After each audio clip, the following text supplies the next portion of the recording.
السلام علیکم ورحمۃ اللہ۔ یہ بات میں نے کہیں پڑھی تو نہیں ہے، کسی مورخ نے بھی نہیں لکھا، لیکن سینہ بسینہ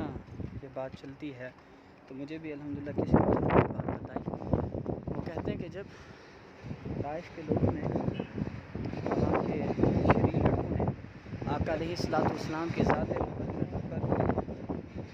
پتھراؤ کیا، آپ کو اذیت دی، جسمانی تکلیف دی، تو آقا علیہ السلام کی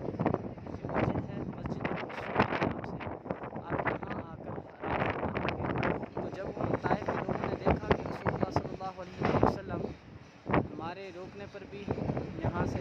رکے نہیں اور یہاں سے گئے نہیں، تو انہوں نے یہ جو دو پتھر آپ کو نظر آ رہے ہیں، جو بہت بڑے ہیں اور یہاں آ کر رکے ہوئے ہیں، ان دو پتھروں کے بارے میں آتا ہے کہ بالکل چوٹی پر تھے۔ ان لوگوں نے، بہت سارے لوگوں نے مل کر ان کو دھکا لگایا کہ پتھر آئے نیچے گرے اور رسول اللہ صلی اللہ علیہ وسلم کو آپ لگیں، لیکن جیسے انہوں نے ان پتھروں کو سرکایا، رسول اللہ صلی اللہ علیہ وسلم کی نظر مبارک ان پتھروں پر تھی، تو یہ پتھر اللہ تبارک و تعالیٰ کے حکم سے یہیں رک گئے اور اسی دن سے لے کر آج تک یہیں رکے ہوئے ہیں۔